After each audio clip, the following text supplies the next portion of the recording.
साल 2024 शुरू हो चुका है और चुनावी वर्ष 2024 में सभी पार्टियां अपनी अपनी तैयारियों में जुटी हुई हैं। लेकिन जब तैयारी की बात आती है तो भाजपा एक कदम आगे दिखती है।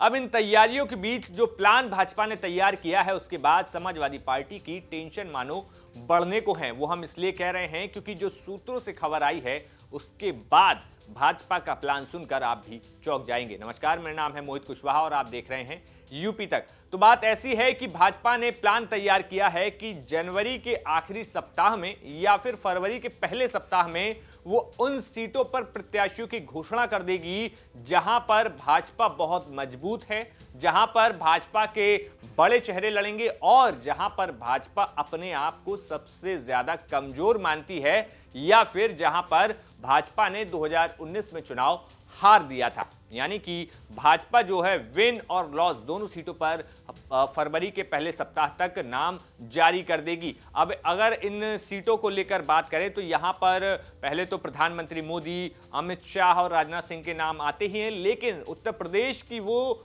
16 सीटें भी इस लिस्ट में शामिल हैं जिन पर 2019 में भाजपा हार गई थी। वैसे तो उत्तर प्रदेश की अगर बात करें तो भाजपा ने यहां पर 14 सीटों को उस क्लस्टर में रखा है जिन पर वो अपने आप को कमजोर मानती हैं। अगर हम इन सीटों की बात करें तो इन सीटों में रायबरेली, मैनपुरी, बिजनौर, सहारनपुर, संभल, मुरादाबाद, गाजीपुर, जौनपुर, रामपुर, आजमगढ़, नगीना, अमरोहा, अंबेडकर नगर, श्रावस्ती, घोसी, लालगंज की सीटें शामिल रही हैं। अब अगर इन सीटों में से हम आजमगढ़ और रामपुर की बात करें तो ये दो सीटें भाजपा ने उपचुनाव में जीत ली, लेकिन जो खास बात यह है इस पूरी सीटों की लिस्ट में इनमें से अधिकांश सीटें जो हैं वो समाजवादी पार्टी का गढ़ मानी जाती हैं। तो भाजपा ने इस पूरी प्लानिंग के तहत एक क्लस्टर बनाया है जिनमें कुल देश की पूरी 167 के करीब सीटें हैं जिनको 80-80 के सी और डी कैटेगरी में बांटा गया है।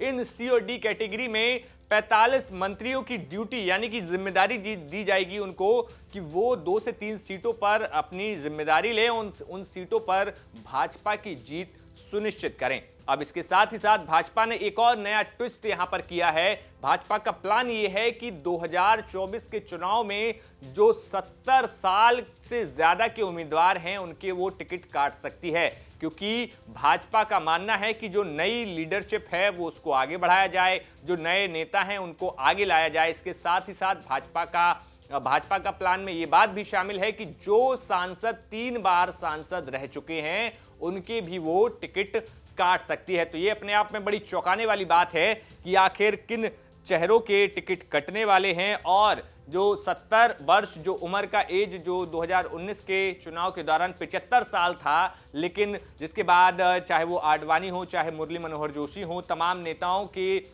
टिकट उन्होंने अपना चुनाव लड़ने से इनकार कर दिया था, लेकिन अब उस उम्र की सीमा को घटाकर 70 वर्ष कर दिया गया है। और सबसे बड़ी बात 2024 के चुनाव में प्रधानमंत्री मोदी ने देश में सभी सीटों पर भाजपा के चुनाव लड़ने के बाद लक्ष्य दिया है कि 50% से ज्यादा का वोट भाजपा को 2024 में मिले।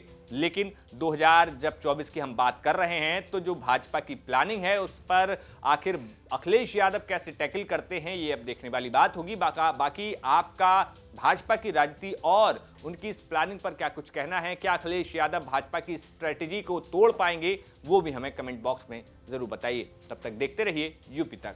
शुक्रिया।